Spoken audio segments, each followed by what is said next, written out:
ನಾರಾಯಣಂ ನಮಸ್ಕೃತ್ಯ ನರಂ ಚೈವ ನರೋತ್ತಮಂ ದೇವೀಂ ಸರಸ್ವತೀಂ ವ್ಯಾಸಂ ತತೋ ಜಯಮುದೀರಯೇ ವಿಜಾನತಾಮವಿತ್ತಸ್ಯ ಮಧ್ವಸ್ಯ ಜಗತಿ ಗುರೋಃ ಪೂರ್ವಾಚಾರ್ಯಮಹಿಷ್ಠಾನಾಮಿಯಂ ಪ್ರಣತಿಮಾಲಿಕಾ. ಜನಮೇಜಯ ಉವಾಚ ಪ್ರಾದುರ್ಭಾವಾನ್ ಪುರಾಣೇಷು ವಿಷ್ಣೋರಮಿತತೇಜತಃ ಸತಾಂ ಕಥಯತಾಮೇವ ವಾರಾಹ ಇತಿ ನಶ್ರುತಂ. ಪುರಾಣಗಳಲ್ಲಿ ಅನೇಕ ದೇವರ ಅವತಾರಗಳನ್ನು ಹೇಳಿದ್ದಾರೆ. ಅದರಲ್ಲಿ ವಾರಾಹ ಅಂತ ಹೇಳಿ ನಾವು ಕೇಳಿದ್ದೇನೆ. ಅದರಲ್ಲಿ ಒಂದು ವಾರಾಹನ ಚರಿತ್ರೆ ನನಗೆ ಗೊತ್ತಿಲ್ಲ. ಅವನು ಯಾಕೆ ಬಂದ ಅನ್ನೋದು ಗೊತ್ತಿಲ್ಲ. ಅವನು ಏನು ಮಾಡಿದ ಅನ್ನೋದು ಗೊತ್ತಿಲ್ಲ.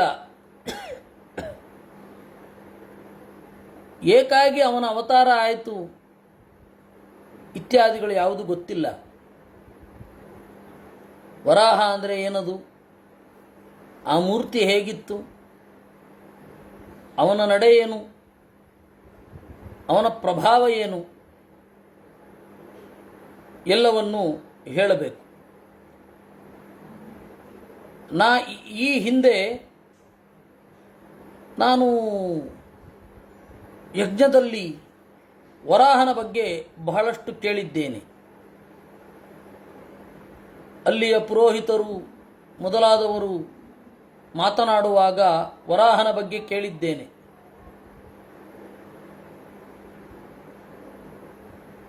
ತಿಳ್ಕೊಳ್ಬೇಕು ಅನ್ನುವ ಕುತೂಹಲ ಇದೆ. ವರಾಹ ರೂಪವನ್ನು ಏಕೆ ಅವನು ಹೊತ್ತ? ತನ್ನ ಕೋರೆದಾಡೆಯಿಂದ ಕಕ್ಷೆ ತಪ್ಪಿ ಬಿದ್ದಿದ್ದ ಭೂಮಿಯನ್ನು ಏಕೆ ಎತ್ತಿದ? ಈ ವರಾಹದ ಕಥೆಯನ್ನು ವಿಸ್ತಾರವಾಗಿ ಹೇಳಬೇಕು. ಕಥಂಚ ಭಗವಾನ್ ವಿಷ್ಣು ಸುರಶತ್ರುನಿಸೂದನಃ. ಇನ್ನು ನಮ್ಮ ತಾತಂದಿರ ಚರಿತ್ರೆಯಲ್ಲಿ, ನನ್ನ ಮುತ್ತಾತಂದಿರ ಚರಿತ್ರೆಯಲ್ಲಿ ಅತ್ಯಂತ ಪ್ರಧಾನ ಪಾತ್ರ ವಹಿಸಿದ ಕೃಷ್ಣ ನಾರಾಯಣ ಅನ್ನೋದನ್ನು ಕೇಳಿದ್ದೇನೆ. ನಾರಾಯಣ ಏಕಾಗಿ ಕೃಷ್ಣನಾಗಿ ಅವತರಿಸಿದ. ಅಮರೈರಾವೃತಂ ಪುಣ್ಯಂ ಪುಣ್ಯಕೃದ್ಭಿರ್ನಿಷೇವಿತಂ ದೇವಲೋಕಂ ಸಮುತ್ಸೃಜ್ಯ ಮರ್ತ್ಯಲೋಕಮಿಹಾಗತಃ. ದೇವತೆಗಳ ಸ್ಥಾನವನ್ನು ಬಿಟ್ಟು ಏಕಾಗಿ ಕೆಳಗಿಳಿದು ಬಂದ. ದೇವಮಾನುಷಯೋರ್ನೇತ ಯೋ ಭುವ ಪ್ರಭವೋ ವಿಭು ಕಿಮರ್ಥಂ ದಿವ್ಯಮಾತ್ಮಾನಂ ಮಾನುಷೇ ಸಂಯೋಜಯತ್. ದೇವರು ಮನುಷ್ಯ ಅವತಾರವನ್ನು ಏಕೆ ತಾಳಬೇಕಾಯಿತು? ಅವನಿಗೆ ಮಾನುಷ್ಯವನ್ನು ತಳೆದ. ಅವನ ಪ್ರಜ್ಞೆ ಹೇಗೆ ಇತ್ತು? ಅವನ ಕ್ರಿಯೆಗಳು ಹೇಗೆ ಇತ್ತು? ಗೋಪಾಯನಂ ಯಕ್ಕುರುತೆ ಜಗತಃ ಸಾರ್ವಲೌಕಿಕಂ ಸಕಥಂ ಗಾಂ ಗತೋ ದೇವಃ ವಿಷ್ಣುರ್ ಗೋಪತ್ವಮಾಗತಃ. ಕೃಷ್ಣನನ್ನು ಗೋವಿಂದ ಅಂತ ಕರೀತಾರೆ. ಗೋವಿಂದ ಅಂದರೆ ಭೂಮಿಗೆ ಇಳಿದು ಬಂದವ.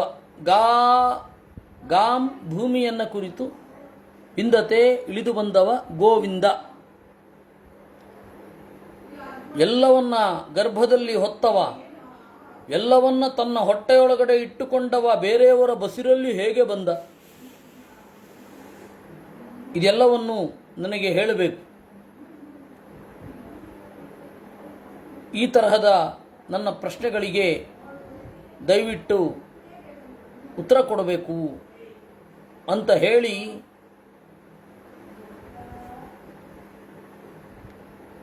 ಜನಮೇಜಯ ಕೇಳಿದಾಗ ವೈಶಂಪಾಯನರು ವಿಸ್ತಾರವಾಗಿ ಹೇಳಲಿಕ್ಕೆ ಶುರು ಮಾಡೋದು. ವಸ್ತುತಃ ಇದು ಕಥೆಯಲ್ಲಿ ಧುತ್ ಅಂತ ಬಂದದ್ದು. ಕೃಷ್ಣನ ಕಥೆಯನ್ನು ಕೇಳಬೇಕು ಅಂತ ಹೇಳಿ ಹೊರಟದ್ದು. ಕೃಷ್ಣನ ಕಥೆಯನ್ನು ಕೇಳುವ ಅಂತ ಹೊರಟಾಗ ಅವನಿಗೆ ಬಂದದ್ದು ಕೃಷ್ಣ ನಾರಾಯಣ. ನಾರಾಯಣನಿಗೆ ಅವತಾರಗಳುಂಟು. ಏಕೆ ಈ ಅವತಾರ? ಅನ್ನೋದು. ಹಾಗೆ ಎಲ್ಲ ಅವತಾರಗಳ ಬಗೆಗೂ ಕೂಡ ಹೇಳುತ್ತಾರೆ.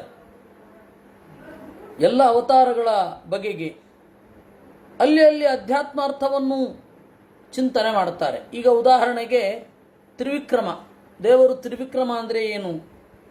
ತ್ರಯೋ ವರ್ಣಾಸ್ತ್ರಯೋ ಲೋಕಾಸ್ತ್ರೈವಿದ್ಯಂ ಪಾವಕಾಸ್ತ್ರಯಃ ತ್ರೈಲೋಕ್ಯಂ ತ್ರೀಣಿ ಕರ್ಮಾಣಿ ತ್ರಯೋಪಾಯಾಸ್ತ್ರಯೋ ಗುಣಾಃ ತ್ರಯೋ ಲೋಕಾಃ ಪುರಾ ಸೃಷ್ಟ ಏನಾನಂತ್ಯೇನ ಕರ್ಮಣ. 3 ಹೆಜ್ಜೆಗಳನ್ನು ದಾಟಿದವ, 3 ಹೆಜ್ಜೆಗಳಿಂದ ಎಲ್ಲವನ್ನೂ ಅಳೆದವ. 3 ಹೆಜ್ಜೆಗಳು ಯಾವುದು? 3 ವರ್ಣಗಳನ್ನು ದಾಟಿದವ, 3 ಲೋಕಗಳನ್ನು ದಾಟಿದವ, 3 ಅಗ್ನಿಗಳನ್ನು ದಾಟಿದವ, 3 ಕಾಲವನ್ನು ದಾಟಿದವ, ಭೂತ ಭವಿಷ್ಯದ್ ವರ್ತಮಾನ ಕಾಲಗಳಲ್ಲಿ ಆಗುವ ಕ್ರಿಯೆಯನ್ನು ದಾಟಿದವ, ಸತ್ವರಜಸ್ತಮ ಆತ್ಮಕವಾದ 3 ಗುಣಗಳನ್ನು ದಾಟಿದವ, ಮೇಲೆ ಕೆಳಗಡೆ ನಡುವಣ ಅಂತನ್ನುವ 3 ಲೋಕಗಳನ್ನು ದಾಟಿದವ. ಹೀಗೆ ತ್ರಿವಿಕ್ರಮ ಅಂತನ್ನೋದು ಬಹಳ ದೊಡ್ಡ ಹಿನ್ನೆಲೆಯಲ್ಲಿ ತೆರೆದುಕೊಳ್ಳುತ್ತೆ. ಈ ತರಹದ ಅವನ ಮಹಿಮೆಯನ್ನು ನಾವು ಕೇಳಿದ್ದೇವೆ. ನಾರಾಯಣ ಪರೋ ಧರ್ಮೋ ನಾರಾಯಣ ಪರಾಗತಿ ನಾರಾಯಣ ಪರಂ ಸತ್ಯಂ ನಾರಾಯಣ ಪರಂ ತಪಃ. ಧರ್ಮ ನಾರಾಯಣನನ್ನು ಕುರಿತಿದೆ. ಜೀವನದ ನಡೆ ಅನ್ನೋದು ನಾರಾಯಣನ ಕುರಿತು ಇದೆ. ಒಳ್ಳೆಯ ನಡೆ ನಾರಾಯಣನನ್ನು ಕುರಿತು ಇದೆ. ಒಳ್ಳೆಯ ತಪಸ್ಸು ನಾರಾಯಣನನ್ನು ಕುರಿತು ಇದೆ. ನಮಗೆ ಇದನ್ನು ಹೇಳಬೇಕು. ಆಮೇಲೆ ಈ ಜಗತ್ತಿನ ಸೃಷ್ಟಿ, ಆ ಜಗತ್ತಿನ ಸೃಷ್ಟಿಯಲ್ಲಿ ನಮಗೆ ಅನೇಕ ಸಾಮ್ಯಗಳು ಕಾಣುತ್ತವೆ. ಉದಾಹರಣೆಗೆ ನೀರು ಮತ್ತು ರೇತಸ್ಸು,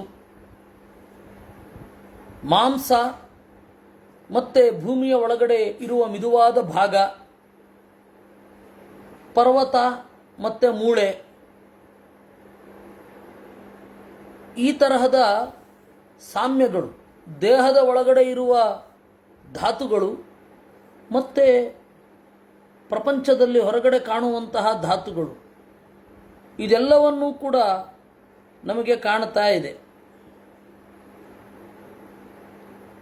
ಇದಕ್ಕೇನಾದರೂ ಅರ್ಥ ಉಂಟೆ? ಅದನ್ನು ಹೇಳಬೇಕು ಅಂತ ಹೇಳಿದಾಗ ಅವರು ಮೌನವಾಗಿ ತಲೆ ಆಡಿಸ್ತಾರೆ. ಇದರ ಅರ್ಥವನ್ನು ಹೆಚ್ಚು ಹೇಳಲಿಕ್ಕೆ ಹೋಗೋದಿಲ್ಲ, ಕಥೆಯನ್ನು ಮಾತ್ರ ಹೇಳುತ್ತೇನೆ ಅಂತ ಹೇಳ್ತಾರೆ. ವೈಶಂಪಾಯನರ ಮಾತು ಇದು. ಹೀಗೆ ಪ್ರಶ್ನೆ ಕೇಳಿದ ಅನ್ನುವಲ್ಲಿಗೆ 40ನೆಯ ಅಧ್ಯಾಯ ಮುಗಿತು. ಪ್ರಶ್ನಭಾರೋ ಮಹಾನ್ಸ್ತಾತ ತ್ವಯೋಕ್ತ ಶಾರಂಗಧನ್ವನಿ ಯಥಾಶಕ್ತಿತು ವಕ್ಷ್ಯಾಮಿ ಶ್ರೂಯತಾಂ ವೈಷ್ಣವಂ ಯಶಃ. ನೋಡು, ಬಹಳ ಭಾರವಾದ ಪ್ರಶ್ನೆಗಳನ್ನು ಕೇಳಿದ್ದೀಯಾ. ನನಗೆ ಶಕ್ತಿ ಇದ್ದಷ್ಟು ನಾನು ಹೇಳ್ತೇನೆ, ಎಲ್ಲವನ್ನು ಹೇಳಲಿಕ್ಕೆ ಹೋಗೋದಿಲ್ಲ. ವಿಷ್ಣು ಪ್ರಭಾವ ಶ್ರವಣೆ ದಿಷ್ಟ್ಯಾತೆ ಮತಿರುತ್ಥಿತ. ದೇವರ ಮಹತ್ವವನ್ನು ಕೇಳಬೇಕು ಅಂತ ಹೇಳಿ ನಿನಗೇನೋ ದೈವಾನುಗ್ರಹದಿಂದ ಈ ಬುದ್ಧಿ ಬಂದಿದೆ. ಪರಮಾತ್ಮನ ದಿವ್ಯವಾದ ಕ್ರಿಯೆಯನ್ನು ಕೇಳು. ಸಹಸ್ರಾಕ್ಷಂ ಸಹಸ್ರಾಸ್ಯಂ ಸಹಸ್ರಚರಣಂಚ ಯಂ ಸಹಸ್ರ ಶಿರಸಂ ದೇವಂ ಸಹಸ್ರಕರಮವ್ಯಯಂ ಸಹಸ್ರಜಿಹ್ವಂ ಭಾಸ್ವಂತಂ ಸಹಸ್ರಮುಕುಟಂ ವಿಭುಂ ಸಹಸ್ರದಂ ಸಹಸ್ರಾದಿಂ ಸಹಸ್ರಭುಜಮವ್ಯಯಂ. ಅನಂತವಾದ ತೋಳುಗಳಿರುವ, ಅನಂತವಾದ ಕಣ್ಗಳಿರುವ, ಅನಂತವಾದ ಅಡಿಗಳಿರುವ, ಅನಂತವಾದ ತಲೆಗಳಿರುವ, ಅನಂತವಾದ ಕ್ರಿಯಾಶಕ್ತಿ ಇರುವ, ಎಂದೂ ನಾಶವಿರದ ಅನಂತವಾದ ಅವಯವಗಳಿರುವ, ಅನಂತವಾಗಿ ಭಕ್ತರನ್ನು ಅನುಗ್ರಹಿಸುವ, ಅನಂತ ಭಕ್ತರ ಮೂಲವಾದ, ಅನಂತ ಭಕ್ತರ ತಂದೆಯಾದ, ಯಜ್ಞದ ಎಲ್ಲ ಕ್ರಿಯೆಗಳ ಮೂಲ ಪ್ರೇರಕನಾದ ಸವನಂ ಹವನಂ ಹವ್ಯಂ ಹೋತಾರಂ ಪಾತ್ರಾಣಿ ಪವಿತ್ರಾಣಿ ವೇದಿಂ ದೀಕ್ಷಾಂ ಚರುಂ ಸ್ರುವಂ, ಇವೆಲ್ಲ ಯಜ್ಞ. ಸವನ ಅಂದರೆ ಯಜ್ಞದ ಕಾಲಗಳು. ಪ್ರಾತಃ ಸವನ, ಮಧ್ಯಂದಿನ ಸವನ, ಸಾಯಂ ಸವನ ಅಂತ.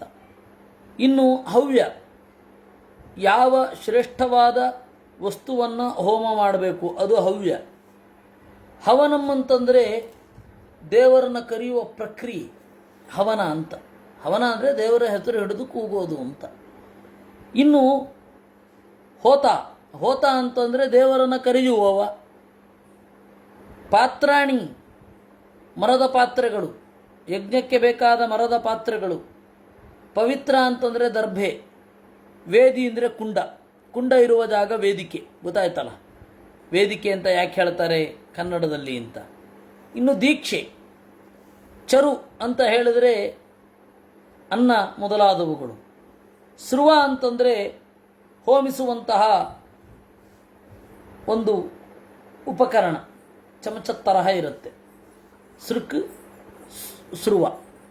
ಇನ್ನು ಸೋಮ, ಸೋಮದ ಬಳ್ಳಿ. ಕೆಳಗಡೆ ಹೋಗು.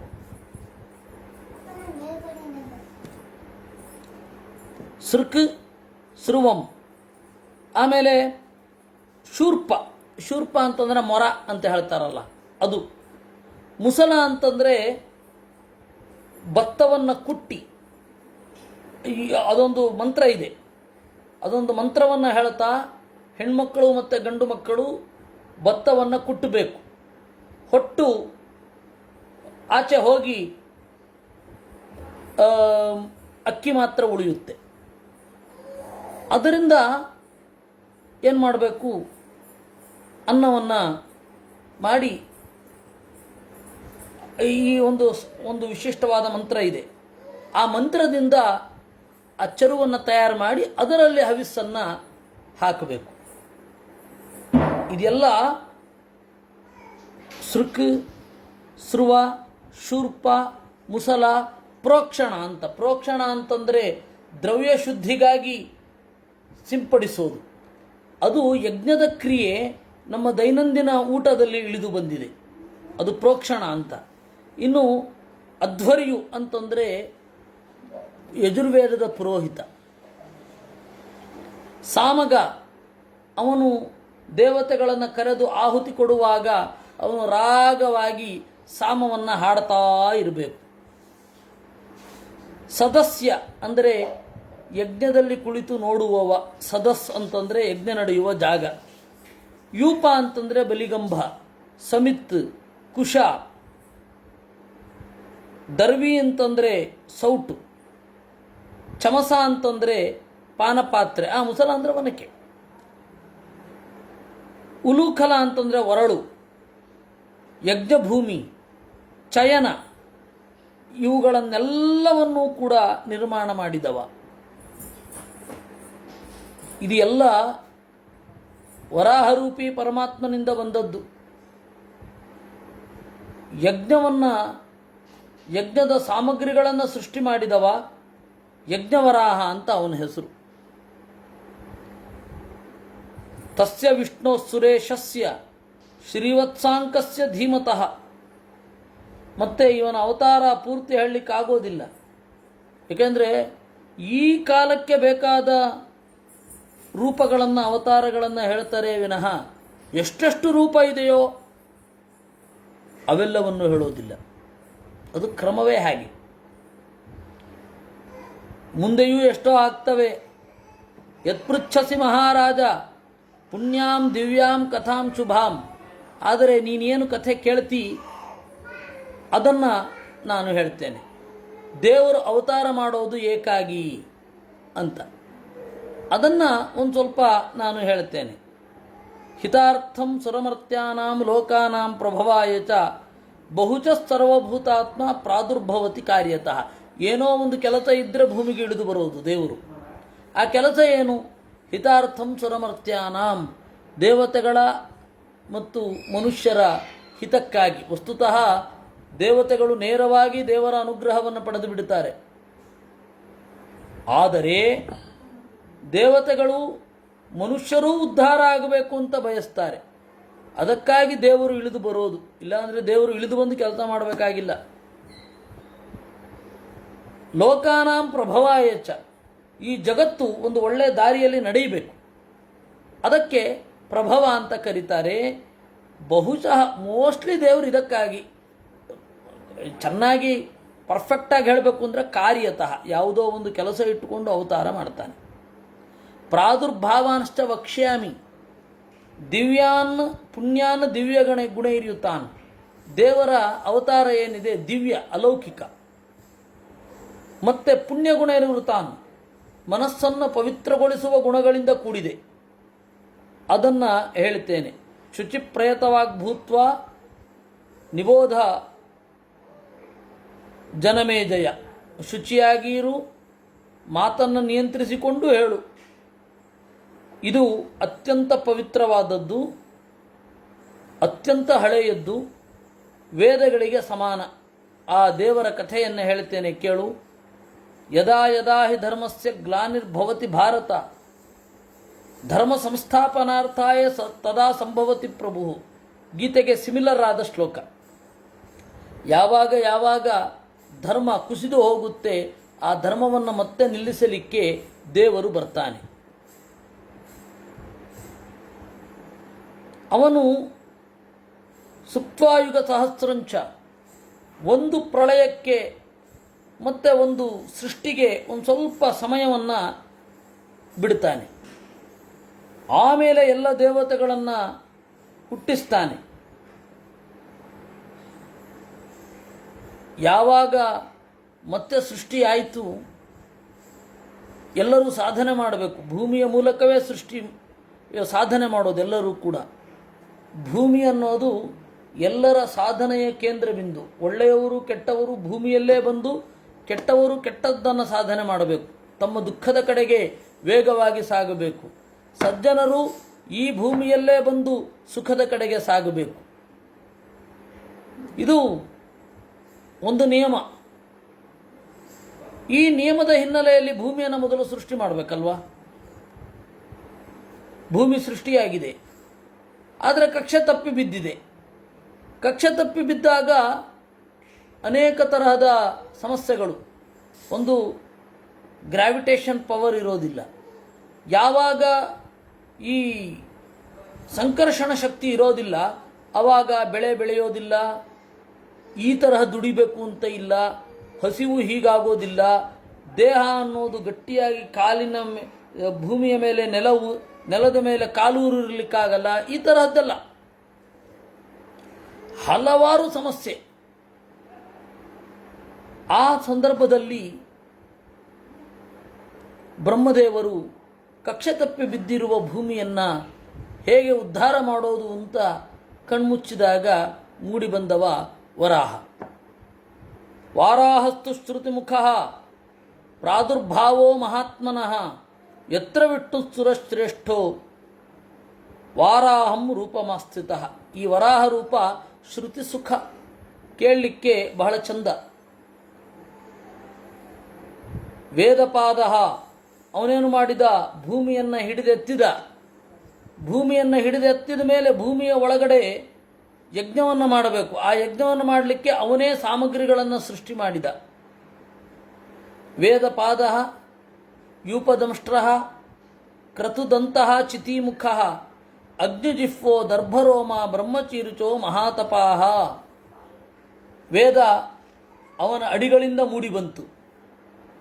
ಯೂಪದಂಷ್ಟ್ರ ಅವನ ಹಲ್ಲಿನಿಂದ ಬಲಿಗಂಭ ಮೂಡಿಬಂತು. ಕ್ರತುದಂತಹ ಬೇರೆ ಬೇರೆ ಯಜ್ಞಗಳು ಯಾವ ರೀತಿ ಮಾಡೋದು ಅಂತನ್ನುವ ಪ್ರಕ್ರಿಯೆ ಅವನ ಹಲ್ಲಿನಿಂದ ಹೊರಬಂತು. ಹೀಗಾಗಿ ಕ್ರತುದಂತಹ ಚಿತಿಮುಖ, ಅವನ ಮುಖದಿಂದ ಚಿತಿ ಹೊರಗಡೆ ಬಂತು. ಚಿತಿ ಬೇರೆ, ಚಿತ ಬೇರೆ. ಚಿತಾ ಅಂತಂದರೆ ಹೆಣ ಸುಡುವ ಜಾಗ.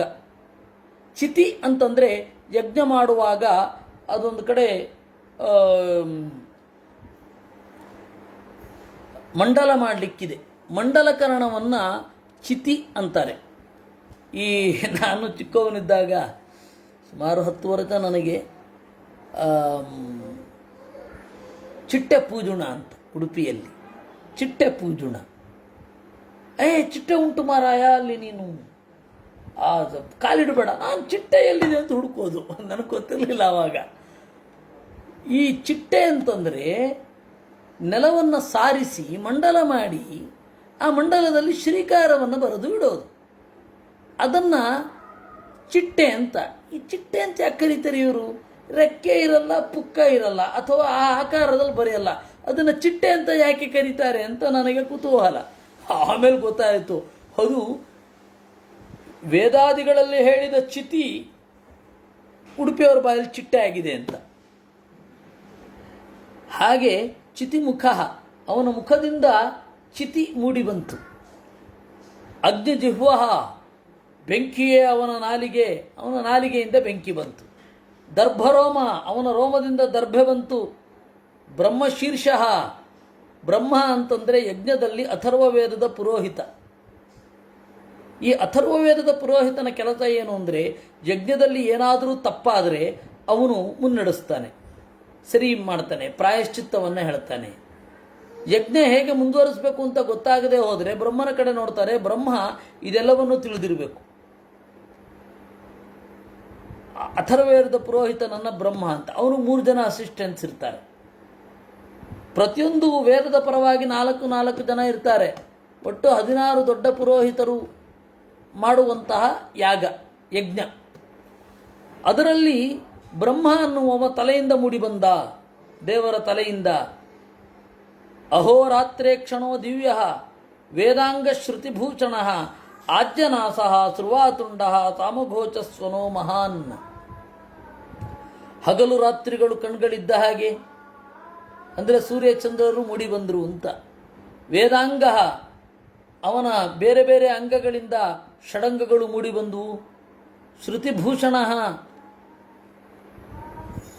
ಆಜ್ಯನಾಸ, ಅವನ ಮೂಗಿನಿಂದ ತುಪ್ಪ ಮೂಡಿಬಂತು. ಶ್ರುವಾತುಂಡ, ಶ್ರುವ ಅಂತ ಹೇಳಿ ಅಗ್ನಿಗೆ ಆಹುತಿ ಕೊಡಲಿಕ್ಕೆ ಇರುವಂತಹ ಚಮಚದಂತಹ ಒಂದು ಅಶ್ವತ್ಥ ಆಕೃತಿಯಲ್ಲಿ ಇರ್ತದೆ. ಇನ್ನೊಂದು ಚೌಕಾಕಾರದಲ್ಲಿ ಇದ್ದು ಮುಂದ್ಗಡೆ ಒಂದು ಓಪನ್ ಇರುತ್ತೆ. ಈಗಿನ ಭಾಷೆಯಲ್ಲಿ ಹೇಳೋದಾದರೆ ಇದನ್ನು ಸೃಕ್ಸೃವ ಅಂತ ಕರೀತಾರೆ. ಶ್ರುವಾತುಂಡ, ಸಾಮಘೋಷ ಸ್ವನೋ ಮಹಾನ್, ಅವನ ಧ್ವನಿಯಿಂದ ಸಾಮವೇದ ಅನ್ನೋದು ಮೂಡಿತು. ಧರ್ಮ ಸತ್ಯಮಯ ಶ್ರೀಮಾನ್ ಕ್ರಮ ವಿತ್ಕ್ರಮ ಸತ್ಕೃತಃ, ಧರ್ಮ ಸತ್ಯವೇ ತುಂಬಿತ್ತು. ಪ್ರಾಯಶ್ಚಿತ್ತನಕಃ, ಅವನ ಉಗುರಿನಿಂದ ಪ್ರಾಯಶ್ಚಿತ್ತ ಮೂಡಿಬಂತು. ಪಶುಜಾನುಹು ಮಹಾಭುಜ, ಅವನ ಮೊಣಕಾಲಿನಿಂದ ಪಶುಗಳು ಮೂಡಿಬಂದವು, ಯಜ್ಞಕ್ಕೆ ಅರ್ಹವಾದದ್ದು. ಉದ್ಗಾತ್ರಂತ್ರ, ಅವನ ಕರುಳಿನಿಂದ ಉದ್ಗಾತೃ, ಸಾಮವೇದದ ಪುರೋಹಿತ ಹೊರಬಂದ. ಹೋಮಲಿಂಗ, ಫಲಬೀಜ ಮಹೌಷಧಿ, ವಾಯುವಾಂತರಾತ್ಮ, ಅವನ ಮನಸ್ಸಿನಿಂದ ಮುಖ್ಯ ಪ್ರಾಣ ಮೂಡಿಬಂದ. ಮಂತ್ರಸ್ಫಿಗ್ ವಿಕೃತ ಸೋಮಶೋಣಿತ, ಸೋಮಶೋಣಿತ, ಸೋಮ ಅನ್ನೋದು ಅವನ ರಕ್ತದಿಂದ ಮೂಡಿಬಂತು. ವೇದಿಸ್ಕಂಧ ಹವಿರ್ಗಂಧ ಹವ್ಯ ಕವ್ಯ ಅತಿವೇಗವಾನ್ ಪ್ರಾಗ್ವಂಶಕಾಯೋ ಧೃತಿಮಾನ್ ನಾನಾ ದೀಕ್ಷಾಭಿರಿ ಆಚಿತ. ವೇದಿ ಅನ್ನೋದು ಅವನ ಹೆಗಲಿನಿಂದ ಬಂತು. ಅವನ ಪರಿಮಳದಿಂದ ಹವಿಸ್ಸು ಮೂಡಿತು. ಅವನ ನಡೆಯಿಂದ ಹವ್ಯ ಕವ್ಯಗಳು ಬಂದವು. ಹವ್ಯ ಅಂದರೆ ದೇವತೆಗಳಿಗೆ ಸಲ್ಲಿಸುವಂತಹ ಭಾಗ, ಕವ್ಯ ಅಂದರೆ ಪಿತೃಗಳಿಗೆ ಸಲ್ಲಿಸುವಂತಹ ಭಾಗ. ಇನ್ನು ಪ್ರಾಗ್ವಂಶಕಾಯ, ಯಜಮಾನನ ಮನೆ. ಅವಾಗೆಲ್ಲ ಯಜ್ಞವನ್ನು ಊರ ಹೊರಗಡೆ ಮಾಡ್ತಾ ಇದ್ದರು. ಊರ ಹೊರಗಡೆ ಮಾಡುವ ಯಜ್ಞ, ಅದಕ್ಕೆ ಯಜಮಾನ ಗೃಹ ಅಂತ ಒಂದಿರ್ತಿತ್ತು. ಪತ್ನಿ ಶಾಲಾ ಅಂತ ಅದರ ಪಕ್ಕದಲ್ಲಿರ್ತಿತ್ತು. ಪುರೋಹಿತರ ಪತ್ನಿಯರಿಗೆ ಬೇರೆ ಇರ್ತಿತ್ತು. ಡಿಸ್ಮ್ಯಾಂಟಲ್ ಅದು ಮಾಡಿ ಆದಮೇಲೆ ಅದನ್ನು ಮುರಿದಟ್ಟಿ ಬೇರೆ ಬೇರೆ ಕಡೆ ಹಾಕಿಬಿಡೋರು. ನಾನಾ ದೀಕ್ಷಾಭಿರಾಚಿತ ದಕ್ಷಿಣ ಹೃದಯೋ ಯೋಗಿ, ದೇವರ ಹೃದಯದಿಂದ ದಕ್ಷಿಣ ಬಂತಂತೆ. ದಕ್ಷಿಣ ಅಂದರೆ ಜ್ಞಾನ ಸಂದೇಶ. ಜ್ಞಾನ ಸಂದೇಶಕ್ಕೆ ಕಾರಣವಾಗತ್ತೆ. ಆದ್ದರಿಂದಾಗಿ ಆಚಾರ್ಯರಿಗೆ ನಾವು ಕೊಡುವ ದ್ರವ್ಯವನ್ನು, ಪುರೋಹಿತರಿಗೆ ನಾವು ಕೊಡುವ ದ್ರವ್ಯವನ್ನು ದಕ್ಷಿಣ ಅಂತ ಕರೀತಾರೆ. ಯಾಕೆಂದರೆ ಅದು ಪರಂಪರೆಯ ಜ್ಞಾನಕ್ಕೆ ಕಾರಣ ಆಗತ್ತೆ ಅಂತ. ಮಹಾಸತ್ರಮಯೋ ಮಹಾನ್, ಸತ್ರ ಅಂದರೆ ದೊಡ್ಡ ಯಜ್ಞ. ಉಪಾಕರ್ಮೋಷ್ಟ ರುಚಕ ಪ್ರವರ್ಗ್ಯಾವರ್ತ ಭೂಷಣ. ಉಪಾಕರ್ಮೋಷ್ಟ ರುಚಕ. ಉಪಾಕರ್ಮ ಅಂತಂದರೆ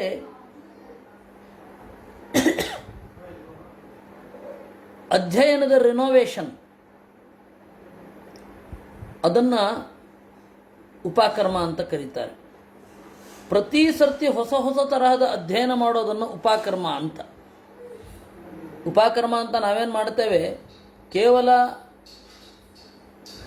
ಜನಿವಾರ ಬದಲಾಯಿಸಿಕೊಳ್ಳಿಕ್ಕೆ ಅಷ್ಟು ದೊಡ್ಡ ಕ್ರಿಯೆಯನ್ನು ಮಾಡುವ ಅಗತ್ಯ ಇದೆಯೇ? 3 ಎಳೆ ದಾರ ಬದಲಾಯಿಸ್ಕೊಳ್ಳಿಕ್ಕೆ ಅಷ್ಟೊಂದು ದೊಡ್ಡ ಕ್ರಿಯೆಯಾ?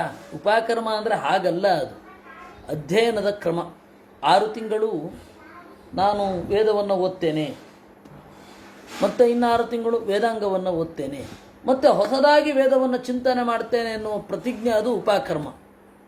ಇವತ್ತು ಅದು ದಾರ ಬದಲಾಯಿಸ್ಕೊಳ್ಳೋ ಹಬ್ಬ ಆಗೋಗಿದೆ. ಆ ಉಪಕರ್ಮ ಅನ್ನೋದು ಅವನ ಕೆಳತುಟಿ ಇದ್ದ ಹಾಗೆ. ಪ್ರವರ್ಗ್ಯಾವರ್ತ ಭೂಷಣ. ಪ್ರವರ್ಗ್ಯ ಅನ್ನೋದೊಂದು ಹೋಮ, ಅದು ಅವನ ಬಳೆ ಇದ್ದ ಹಾಗೆ. ಈ ತರಹದ ವರಾಹ ಮೂಡಿದ, ಅವನು ಭೂಮಿಯನ್ನು ಎತ್ತಿದ ಅಂತ ಇಷ್ಟು ಹೇಳ್ತಾರೆ. ಇದು ವರಾಹ ಕಥೆ. ಇನ್ನು ನಾಳೆ ನಾರಸಿಂಹನ ಕಥೆಯನ್ನು ನಾವು ನೋಡೋಣ. ಇಲ್ಲಿ ಹೇಳ್ತಾರೆ, ವಾರಾಹ ಏಷ ಕಥಿತಃ ನಾರಸಿಂಹ ಮತ ಶೃಣು ಅಂತ. ಅದನ್ನು ನಾಳೆ ನೋಡೋಣ. ಇವತ್ತಿನ ಚಿಂತನೆಯನ್ನು ದೇವರಿಗೆ ಅರ್ಪಿಸೋಣ. ಕೃಷ್ಣಾರ್ಪಣಮಸ್ತು.